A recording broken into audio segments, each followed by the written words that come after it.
Sampai berapa? Sampai lupa ini. Tadi mulai berapa? 9. Ini tak buka sudah banyak, sudah 37, sudah 40, masih urusan sampai 58. Nah, nanti sampai cari. Semuanya itu ada perilaku sosial yang kalau benar dianggap iman, kalau salah dianggap kafir. Tapi yang perilaku sosial ini tetap taruhannya bukan kafir yang keluar dari agama. Saya beri contoh ya beberapa. Ya, saya beri contoh ya. Misalnya Nabi ngendikan gini Barsoyo, uri tunar, saya diperlihatkan neraka. Faidan aksaru ahliya an-nisa. Yakfurna, saya melihat neraka, ternyata penduduk terbanyak itu perempuan. Yakfurna. Kila ayakfurna billah. Sahabat tanya, mereka mengkafiri Allah para perempuan itu. Olah yakfurnal asyir, hanya nggak percaya sama suaminya. Dan memang nggak perlu dipercaya kadang-kadang. Tapi tetap saja bukan urusan yakfurna billah. Ya. Nah ini terus ada lagi, Nabi itu kalau ngendikan profesional. Babul ma'asi min amril jahiliyah wala yukafaru sohibuha, tidak dianggap kafir pelaku maksiat. Birtika biha. Yaitu begini ceritanya. Abu Dzar itu manusia, pernah cekcok sama temannya. Setelah cekcok kata Abu Dzar, dasar anake wong ra jelas, mbokmu wong ra bener. Ya mulai dulu ya ada sahabat juga manusia yang enggak ideal. Yang ideal itu Rasulullah, yang maksum itu hanya Nabi, sahabat juga manusia. Tapi enggak persis kamu enggak, tetap lebih baik kalau bandingannya kamu lebih baik. Walhasil ini kata Abu Dzar. Ini sabab tu rojulan, saya itu pernah misoi seseorang, sabun pakai sinbak itu. Sabun maknanya apa? Misoi. Fa'ayyar tuhu bi ummih, ketika saya marah, yang saya maki-maki bukan dianya tok, sak mbok-mboke tak maki-maki, sak ibu-ibunya tak maki-maki. Faqala li an-nabiyyu ya Aba Dzarrin a'ayyar tahu bi ummih, masa kamu tukaran sama orang kemudian ibunya kamu bawa-bawa. Walhasil menghina ibunya orang itu adalah salah atau dosa. Tapi Nabi cara ngendikan bagus. Innaka umruun fika jahiliyah, kamu itu muslim tapi otak jahiliyah kamu masih jalan. Jadi intinya muslim ya muslim, jahiliyah ya. Ya jadinya itu ojo kok terus pepe ada unsur jahiliyahnya menjadi kafir itu. Dong ya. Redaksinya Nabi innaka umruun fika jahiliyatun. Ya kamu dosen Islam tapi perilakunya kayak gimana? Dong ya. Kamu tuh ya suami tapi perilakunya itu kok begitu. Nggak kayak hubungan suami istri gitu. Nelpon orang lain senyum sama istri marah-marah, ini apa ini? Ya nggak apa-apa. Ternyata istri kamu juga gitu, lihat kamu marah-marah. Ya redaksinya innaka umruun fika jahiliyah. Nah, terus ada lagi wa in ta'ifatani minal mu'minina tatalu fa aslihu bainahuma. Kata Imam Bukhari, fasammahum al-mu'minin. Ada kata-kata apa? Fasammahum al-mu'minin. Ketika dua orang mukmin perang, Mbak Arso, kan innamal mu'minuna ikhwatun fa aslihu bainahum. Orang mukmin itu bersaudara. Maka yang baik-baik saja. Ternyata dua saudara ini pernah konflik. Wa in ta'ifatani minal mu'minina tatalu. Kalau dua orang mukmin, dua kelompok mukmin itu perang. Terus kata Imam Bukhari, fasammahum al-mu'minin, ternyata statusnya masih mukmin. Artinya kejadian konflik-konflik sosial sesama mukmin tetap saja tidak berakibat menjadi kafir. Nah ini redaksinya istilahnya fasammahum al-mu'minin. Berarti kan ya tetap mukmin itu. Ini di kitab Bukhari Namratul Hadis, nomor hadisnya itu 31. Berapa itu? Ya ini yang judulnya 23, nomor hadisnya 31. Jadi ada nomor hadis, ada nomor judul, ini nomor hadisnya 31, nomor judulnya 23. Dan nomor hadis saja yang gampang. Nah, terus ada lagi perilaku sosial baik yang Nabi langsung menyebut iman. Berarti nanti yang tidak melakukan kebaikan itu namanya kafir, tapi tetap tidak kafir yang keluar dari Islam, nah dari millah. Misalnya begini, An Abu Hurairah qala, ini judulnya nih Pak Rektor, babun qiyamul lailatul qadri minal iman. Jadi qiyamul lail, ketika ada Lailatul Qadar kok kamu jungkung, kamu qiyamul lail itu termasuk iman. Qala Rasulullah sallallahu alaihi wasallam man qama wa mayakum Lailatul Qadri imanan wa ihtisaban ghufira lahu ma taqaddam min dzambi. Artinya apa? Orang yang qiyamul lail pas Lailatul Qadar, Nabi nyebut imanan, itu namanya iman. Berarti kalau kamu Wah, ojo dugem lah contoh. Pokoknya cangkruk nggak ibadah, namanya apa? Ya, tapi tetap saja tidak kafir yang keluar minal millah. Ya, jadi kaidahnya jelas ya. Jadi tadi yang perlu dicatat itu yang di sarahnya Bukhari itu ya. Karena Nabi sudah menamakan taat itu iman, maka jangan kaget kalau Nabi menamakan maksiat itu kafir. Tapi tetap saja yang jenis ini tidak kafir yang keluar dari Islam atau dari millah. Itu aja pegang betul itu. Ya itu di Fathul Bari pokoknya nyarai judul 21 ya, nyarai judul 21 Namratul Hadis 28.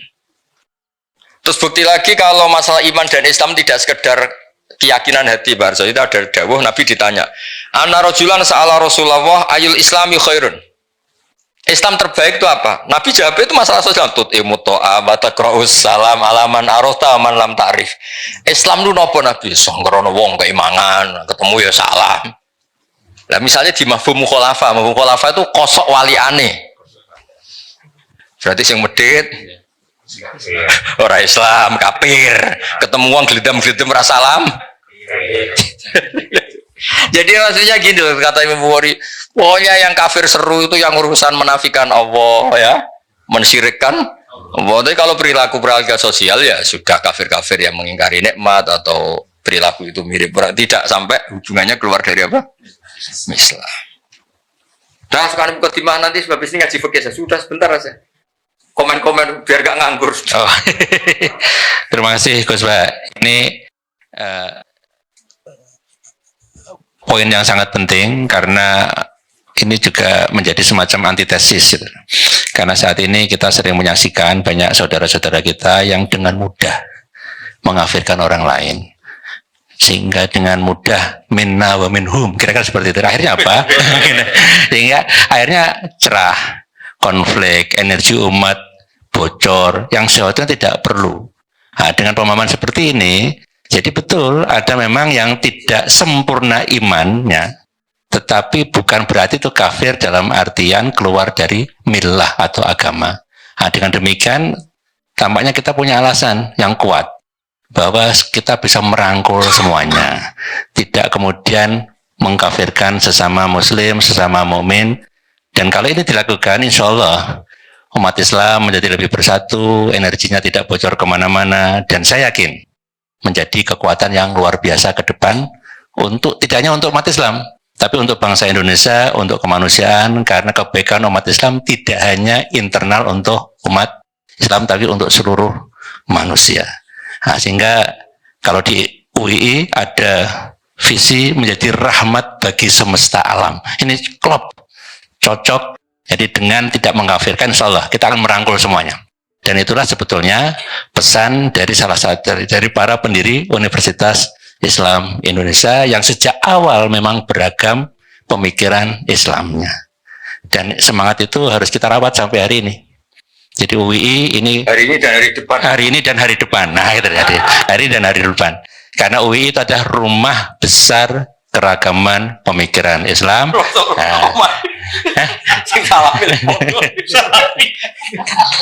Jadi mulai apapun pemikirannya ada di UI, selama kita saling menghormati, memberikan ruang untuk bergerak, insya Allah akan luar biasa. Dan bahkan UI juga rumah besar bangsa, karena keberadaannya tidak hanya juga bermanfaat untuk umat Islam saja, tapi untuk bangsa Indonesia. Kira-kira begitu Gus. Ya, terima kasih. Ya. Nah sekarang yang pakai kertas ini sebentar lagi kan maghrib. Saya cerita bahwa selama ini kadang-kadang orang berpikir ada Quran, ada hadis, ada fikih. Dulu saya pernah ditanya juga sama orang, kenapa sih Gus UI hanya bikin tafakuh Quran dan hadis? Padahal kan ada produk ijma' dan qiyas, apa ijma' dan qiyas. Nah sebetulnya saya bilang, andaikan kita ini masih orisinil dan munsif itu sadar sebaik-baiknya, punya kesadaran yang apa? Baik. Sebenarnya tidak pernah ada masalah hanya pegang Quran dan hadis, tapi hadis yang kemudian dibaca pakai analisisnya ulama kayak tadi, baca Bukhari kemudian pakai sarahnya Fathul Bari, baca Sahih Muslim kemudian pakai sarah Syarhun Nawawi. Jangan baca Bukhari pakai terjemah Terjemahnya fakot kafaro, maka sungguh dia telah kafir.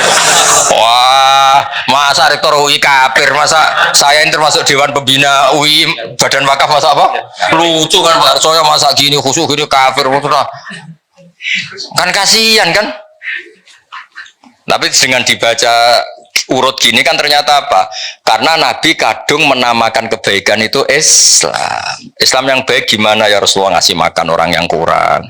Islam yang baik itu gimana? Wa atal mala ala hubbi dawil kurba gini-gini. Ternyata kadang-kadang iman dan Islam itu disebutkan hanya urusan perilaku-perilaku apa? Kebaikan.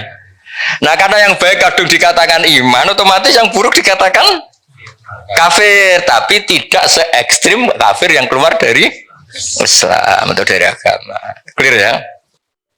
Nah, ini saya baca bukti bahwa fikih itu ya produknya hadis. Tapi tadi fikihnya ulama ya, bukan fikihnya pemikir-pemikir yang nggak jelas itu. Ya, ini lihat ya. Ini orisinil di bab haji, babul haji wan nuzur anil mayit war rajul yahuju anil mar'ah. Kalau di Jawa disebut haji aman apa badal? Kalau di Jogja orang sepuh nggak bisa haji, badal ya. Jadi sebetulnya haji badal itu tidak harus mati. Haji badal itu dua. Satu memang sudah meninggal. Dua karena sudah nggak mampu. Ya bahasa Arabnya itu makdub. Kalau dalam kitab-kitab itu makdub. Saya baca ini yang dari Bukhari ini. Haddatsana Musa bin Ismail, haddatsana Abu Awan an Nabi Bishr an Sa'id bin Jubair an Ibnu Abbas. Disemak lo ya, di sini nggak ada rektor, nggak ada barso, ini nama-nama sahabat ini kon. Karena kamu cara, kok nggak ada pakai UI ngawur. Ini kita Bukhari, bukan kita panduan kemahasiswaan, bukan. Kalau panduan kemahasiswaan gambarnya rektor, muncul terus. Anam ro'atan min Juhainah ja'at ilan Nabi sallallahu alaihi wasallam. Faqalat, ada perempuan matur. Artinya gini barso, sebetulnya moderasi Islam dulu itu Nabi itu meskipun sangat menjauhi fitnatin nisa, ya normal ada perempuan juga berani matur Nabi langsung, karena ya itu ya umatnya, wah. Itu juga umatnya. Ja'at ilan Nabi. Faqalat inna ummi nadharat anta hujja falam tahujja hatta matat afa ahujju anha. Ibu saya itu sudah unan, cara Jogja unan ya, unan kalau orang Jogja janji itu unan ya. Ibu saya itu sudah punya unan, punya keinginan sangat untuk haji, tapi belum haji, beliau sudah meninggal. Afa ahujju anha, apa saya perlu saya hajikan? Ya badal kalau atau amanah kalau daerah sini. Qala na'am. Hujji anha. Kamu silahkan menghajikan ibu kamu. Ara'aiti law kana ala ummiki dainun akunti qadiyatahu? Anggap saja ibu kamu kayak punya utang. Kamu sahur kan cukup. Nah, sekarang dia sudah punya unan-unan haji, ya kamu saja yang nyaur. Semenjak itu ditemukan haji apa? Badal. Ini yang masih di Bukhari loh ya. Haddatsana Abu Asim an Ibnu Jurayj an Ibnu Syihab an Sulaiman bin Yasar an Ibnu Abbas anil Fadl bin Abbas qol inna mra'atan haun ha itu tahwilus sanad. Haddatsana Musa bin Ismail haddatsana Abdul Aziz bin Abi Salamah haddatsana Ibnu Syihab an Sulaiman bin Yasar an Ibnu Abbas qol ja'at taqa sapa imra'atun wong wedok min Khosam saking daerah Khosam ama hajjatil wada qalat ya Rasulullah inna faridata wa ala ibadi fil haji adrakat abi syekhon kabiron. Ya ini yang dengerin ya, yang matur Nabi itu perempuan, ya. Yang diceritakan tidak mampu haji itu bapaknya. Bapaknya berarti apa? Lelaki. Bapak saya ini sudah tua, tidak mati loh. Ini salah lagi tidak mati. Tadi kan kasusnya mati. Sekarang kasusnya tidak mati, cuma lumpuh sudah. Bapak saya itu sudah syekhon kabiron, sudah sepuh sekali. Maksudnya orang sepuh di pensiun maksudnya ini itu ya. Kalau yang punya pensiun awet orang setruk sudah sepuh nggak punya apa pensiun. Dak itu tidak punya perusahaan wah. Adrokat abi syekhon kabiron la yastati wa yastawi ala rakhilah. Kalau naik kendaraan sudah tidak mampu. Fal yakdi anhu an akhujja anhu, apa cukup saya menghajikan? Qala na'am. Nah, tadi saya ulang lagi, yang matur perempuan, yang lumpuh lelaki yaitu bapaknya. Makanya Imam Bukhari bikin judul babu hajjil mar'ati anir rajul, sebab itu nggak perlu perempuan sama perempuan, lelaki sama lelaki. Paham yang saya maksud? Jadi yang lumpuh lelaki ya boleh badalnya itu perempuan, yang lumpuh perempuan badalnya boleh lelaki. Ya itu yang orisinil di kitab hadis sahih Bukhari. Sekarang di fikih, kitab muhadzab nih. Fikih yang terkenal di kitab Syafi'i itu namanya kitab apa? Muhadzab. Loh ini masih ingat kalau kitab Muhadzab itu yang akhirnya melahirkan Takrib, Fathul Mu'in, Fathul Wahab itu semuanya nginduk kitab apa? Muhadzab. Jadi kalian semua sudah kondang ngaji apa? Madzhab. Jadi nanti kalau ketemu kiai ngaji takrib, oh saya sudah madzhab gitu. Bisa jumawa nanti. Ya kalau ada kiai kok masih ngorek takrib, saya sudah apa? Madzhab. Betul, semua kitab kayak takrib itu semuanya keluaran madzhab, nginduk ke kitab madzhab. Bahkan Imam Nawawi sekali itu bisa alim gitu tuh barokahnya kitab madzhab. Makanya beliau nyari madzhab namanya kitab Al-Majmu' ini. Majmu' itu sarahnya apa? Madzhab. Kalau di UI mau ada yang baca Majmu', monggo loh, baca masjid Jami' Majmu'. Macam lah sarah madzhab. Yang bingung saya itu macamnya piye. Nah, faslun. Nah ini hebatnya Pak Arso sebagai mukaddimah. Mustati itu maknanya kan orang yang mampu. Mampu itu bisa dirinya sendiri atau melibatkan orang lain. Ketika Anda stroke dan punya uang, itu menurut Islam tetap mampu. Karena apa? Anda tidak mampu secara fisik, tapi harta kamu mampu. Maka tetap kategorinya mustati. Dia orang yang mampu. Makanya terus kata fikih Syafi'i, mampu itu ada dua. Dia mampu dirinya sendiri melakukan, atau hartanya yang mampu. Jadi misalnya orang stroke, dia kan tidak mampu haji secara fisik, tapi uangnya mampu. Itu juga termasuk mampu. Artinya apa? Wajib melakukan badal. Paham ya? Nah makanya ini wal mustati'u biwirihi isnani. Ahaduma man lam yakdiru alal haji binafsi li zamanatin au kibarin.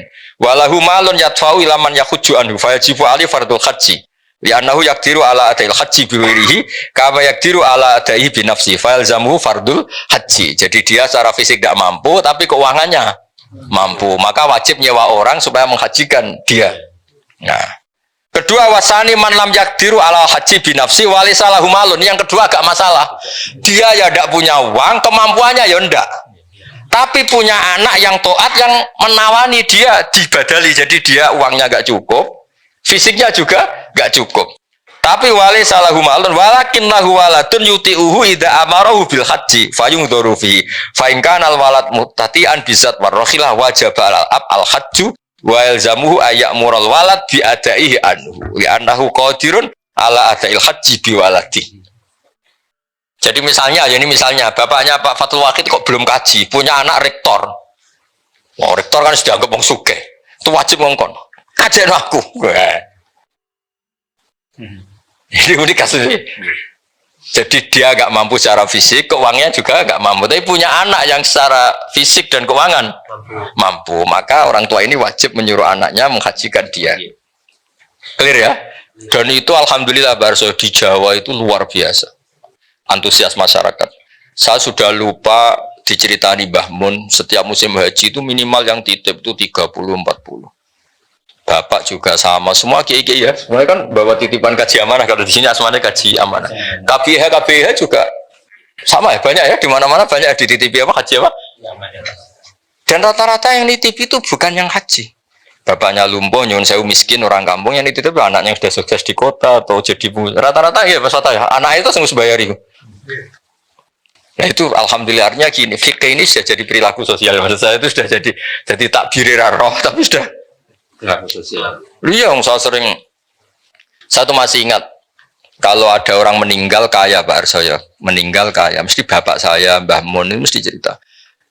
Iku cung yo ojo lali jatai bapakmu haji. Mesti kalimatnya ojo lali jatai bapakmu haji. Itu kalau yang punya warisan diambil dari warisan, kalau enggak biasanya anaknya patungan Pak Arso. Makanya kaji amanah itu di Indonesia larisnya minta ampun karena kesadarannya sudah masif. Sama lagi masif ya maksudnya apa? Maksudnya yang bahkan kadang periode mbah aja masih dikajian putune sekarang. Karena putune soleh ya lagi. Pas kedonyan ra soleh, pas sugih soleh, itu seling babahe. Soleh udah terlambat tapi alhamdulillah tetap masih ingat ya. Masih menang. Karena kalau soleh awal terus rapati mergawe ras itu sugih, jadi barokah soleh terlambat ini kan tahu kedonyan apa? Kedonyan terus. Nah, dari fikih ini kelihatan apa sih bedanya fikih dengan hadis. Tadi Bukharinya begitu, ya. Terus jadi produk fikih. Jadi fikih itu sebetulnya kalau tidak dari pemikiran seseorang, itu mau cara Jawa itu mau copy paste sama hadisnya itu. Paham saya maksud itu? Jadi tekanan saya supaya kamu itu juga ngerti fikih, karena sebenarnya fikih itu ya produk pemahaman hadis. Ini saya baca fikih asli karangannya Imam Syafi'i. Ini Pak Sadali pasti gak punya nih, karena ini asli karangan saya. Hanya ziarah Imam Syafi'i di makomnya. Kalau belajar kitabnya kayak agak males nih. Kalau saya itu kebalikan. Ini asli karangan Imam Syafi'i. Kitab namanya, denger ya. Jangan denger tok dibaca kecewa. Apa? Jangan apa? Kamu gak boleh kok coba Sadali kualat. Kalau saya kan seniornya jadi sah, nama? Sah. Imam Syafi'i itu cerita di bab haji. Beliau ceritanya pakai lugat. Ini namanya kitab Saya ulang lagi, kitab apa? Terus dikarang oleh Imam Syafi'i. Rawinya namanya Al-Muzani. Siapa namanya? Al-Muzani. Dan Imam Syafi'i itu punya murid yang terkenal itu Imam Buaiti, Imam Muzani, Imam Robi. Siapa? Buaiti, Muzani, Robi. Kata Imam Syafi'i gini, Barso. Ini masih tentang bab haji. Wal istita'atu wajhani ahaduma yakuna mustati'an bibadani wajidan min malih ma yabluhu al hajja bizatin wa rakhilatin. Istita'ah pertama adalah orang berkemampuan hartanya cukup, sarana prasarana apa? Cukup. Li'annahu qila ya Rasulullah seterusnya. Terus kedua, wa ayyakuna ma'duban fi badani, dia sakit la yakdiru ayas buta alar markabin bi khalin. Tapi wa huwa qadirun alaman yuti'uhu idza amarhu ayakhujanu bi taati. Saterusnya, atau dia mampu, fisiknya itu enggak mampu tapi keuangannya mampu. Atau keuangannya enggak mampu tapi otoritasnya mampu. Misalnya saya ya. Tapi saya sudah haji. Misalnya saya ini kata orang banyak kan kiai. Biasanya kiai itu kan punya mukhibin yang fanatik.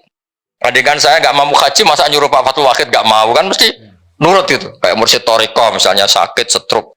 Nyari orang kaya mau menghajikan kan banyak, pasti sami'na wa ta'na itu.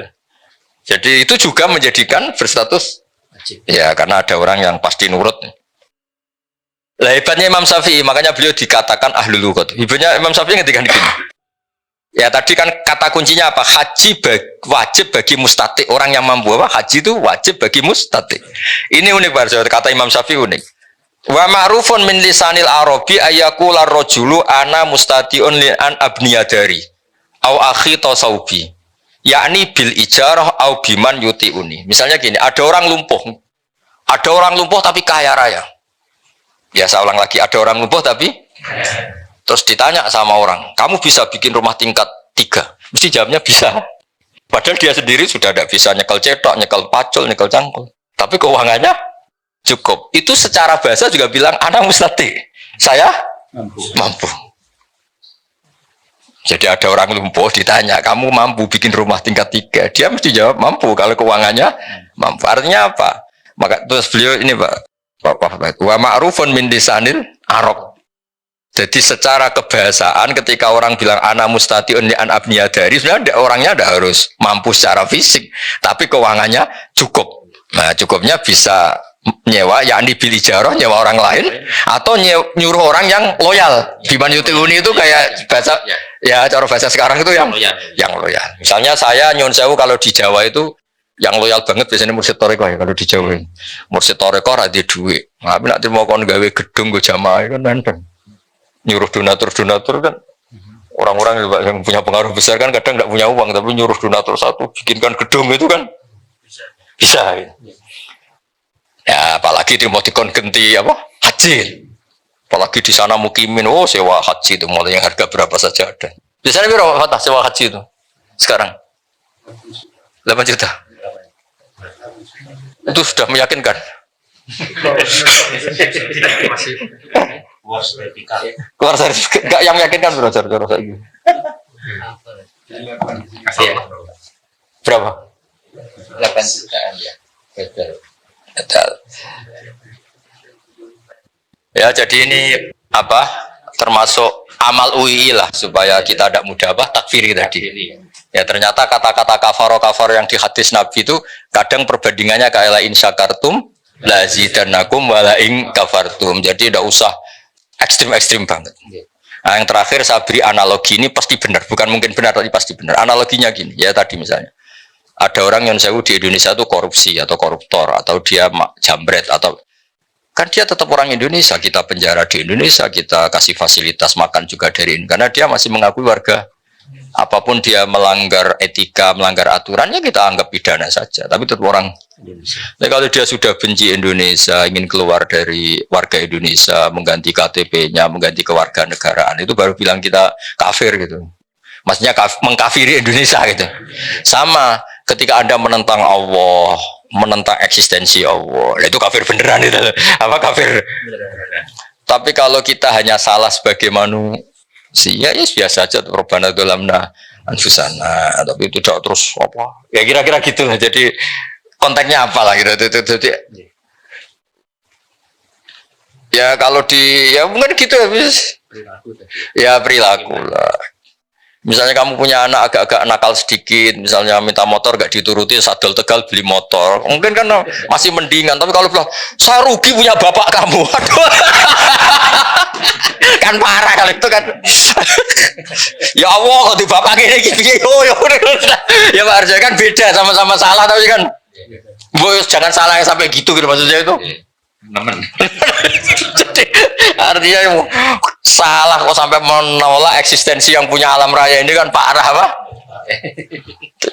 Makanya tadi kata Imam Bukhari itu babul ma'asi min amril jahiliyah wala yukafaru sahibuha, bahwa maksiat itu perilaku jahiliyah tapi tetap saja pelakunya jangan kamu anggap kafir. Itu Imam Bukhari loh yang bilang judul itu Imam. Ya jadi tadi saya sudah rembukan sama Pak Rektor, Pak Arsoyo, sama Pak Rohidin ini, Mas Nanang, ini sumbangan UI supaya kita ini tadi merangkul karena kita menghindari takfiri, mengkafiri. Bukan karena apa-apa, memang teks hadisnya ternyata penjelasannya ulama, makanya tak tunjukkan nomorotul hadis, bahwa hadis ini dari Bukhari. Ini bukan fatwa Gus Wahab, bukan fatwa Rektor, bukan fatwa, apalagi fatwanya Pak Fajar sama Pak Syahrini itu. Apalagi PAI, enggak itu, enggak sang keluarkan fatwa itu. Maunya suruh ngurus Islam yang begitu-begitu, tapi tetap enggak boleh mengeluarkan apa? Fatwa.